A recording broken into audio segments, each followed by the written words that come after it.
CPI రాష్ట్ర కార్యదర్శి సభ్యుడిని. రెండు తెలుగు రాష్ట్రాల్లో పనిచేసినటువంటి హోంగార్డుకు సంబంధించి ఆంధ్ర తెలంగాణ హోంగార్డు మ్యూచువల్ ట్రాన్స్ఫర్లకు సంబంధించిన అంశం పైన గత 4 మాసాల నుంచి రెండు రాష్ట్ర ప్రభుత్వాలకు పలు దఫాలుగా విజ్ఞప్తి చేశాం. ఇటు రాష్ట్ర ముఖ్యమంత్రి చంద్రబాబు నాయుడు గారికి, అటు రాష్ట్ర ముఖ్యమంత్రి రేవంత్ రెడ్డి గారికి, ఇటు డీజీపీ ద్వారకా తిరుమలరావు గారి దగ్గర నుంచి నిన్నటి గుప్తా వరకు, అదేవిధంగా అటు ఇద్దరు డీజీపీలకు విజ్ఞప్తి చేయడం జరిగింది. ప్రత్యేకించి మన రాష్ట్రంలో హోమ్ మినిస్టర్ అనిత గారికి, అదేవిధంగా రాష్ట్ర ప్రభుత్వ ప్రధాన కార్యదర్శి విజయానంద్ గారికి అనేక విజ్ఞప్తులు చేయడం జరిగింది. కానీ ఇంతవరకు హోంగార్డుకు సంబంధించిన అంశంలో కనీసం ఒక్క చర్య కూడా తీసుకున్న పాపాన ఈ ప్రభుత్వం పోలేదు. రాష్ట్ర విభజన జరిగినటువంటి సందర్భంలో 2014 నుంచి అంటే ఇప్పటి వరకు దాదాపు 12 సంవత్సరాల కాలంగా హోంగార్డులు ఇక్కడ అక్కడ పనిచేసే వాళ్ళు మాకు స్థానికత దెబ్బతింటా ఉంది, మాకు ఉద్యోగ అవకాశాల్లో, ఉపాధి అవకాశాల్లో, మా పిల్లల చదువులో, వైద్యంలో మాకు నష్టం జరుగుతుంది.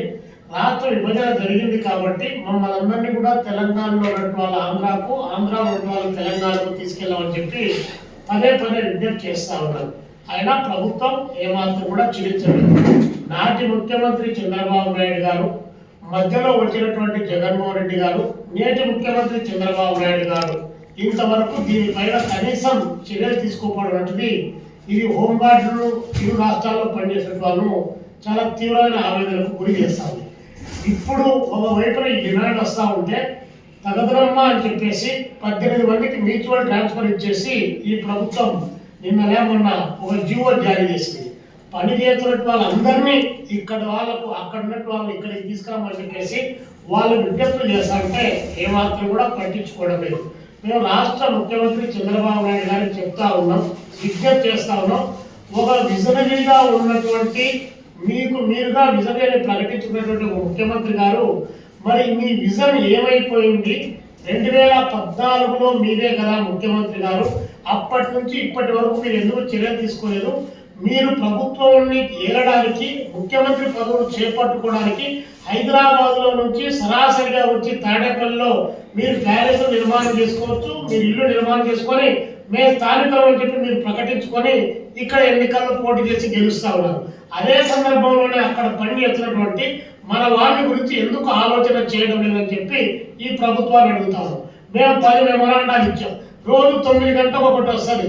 మీరు ముఖ్యమంత్రి కార్యాలయానికి ఒక విజ్ఞప్తి చేశారు, ఈ సమస్య పరిష్కారం అయింది, అయితే 1 నొక్కు, కాకపోతే 2 నొక్కు, కాకపోతే మళ్ళీ రీకంప్లీట్ చేసుకొని 3 నొక్కు అనేటువంటిది ఒక ఏటీఎం నుంచో ఒక స్పామ్ కాల్ అనేటువంటిది రెగ్యులర్గా అందరికీ వస్తూ ఉంది.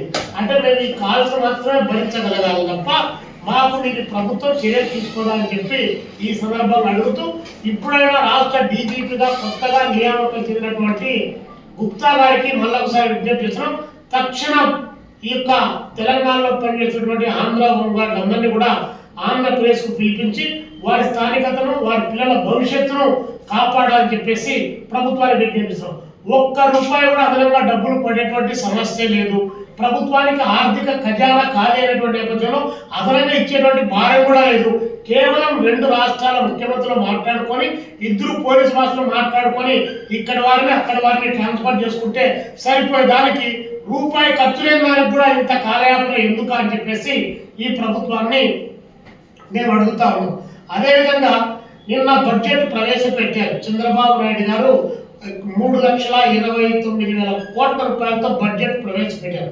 అనేక సందర్భాల్లో విజ్ఞప్తి చేస్తూ ఉన్నాం.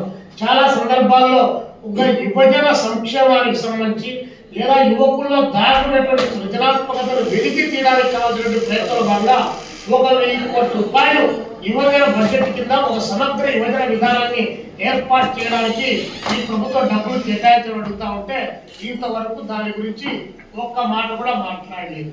పైగా ఇదే ముఖ్యమంత్రి గారు వాలంటీర్లకు సంబంధించి చాలా గొప్పగా మాట్లాడారు.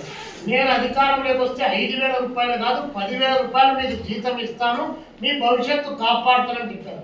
ఇంతవరకు దానికి ఏమాత్రం చర్య తీసుకోలేదు. దాదాపు 8 మాసాల కాలంగా రాష్ట్రంలో ఉన్నటువంటి వాలంటీర్లంతా కూడా డబ్బులు పెడతా ఉన్నారు, బాధపడతా ఉన్నారు. మీరు చెప్పినటువంటి మీ మంత్రులు చెప్పినటువంటి వాగ్దానాలను సోషల్ మీడియాలో ప్రచారం చేస్తూ మా భవిష్యత్తును కాపాడండి అని చెప్పి ఒకవైపు అడుగుతా ఉంటే నిన్న బడ్జెట్లో ఆ ఊసే ఎత్తనటువంటి పరిస్థితి ఈ ప్రభుత్వానికి ఉంది. అంటే చంద్రబాబు నాయుడు గారి యొక్క నిజ స్వరూపము ఇదా అని చెప్పి అర్థమైనటువంటి పద్ధతిలో వ్యవహారాన్ని కొనసాగిస్తున్నాడని చెప్పి మేము అర్థం చేసుకున్నాం. డిఎస్సి అంటే కాలయాపన జరుగుతుంది, నోటిఫికేషన్ అంటే ఏ ఒక్కటి ఇవ్వడం లేదు, బ్యాక్లాగ్ పోస్ట్ అంటే దేనికి మాట్లాడడం లేదు. ఇంకా ఏ విషయంలో ఈ ప్రభుత్వం చర్య తీసుకుంటా ఉందో చెప్పమని చెప్పి మేము కోరుతా ఉన్నాం. అందుకని ప్రభుత్వానికి మేము హృదయపూర్వకంగా విజ్ఞప్తి చేస్తున్నాం.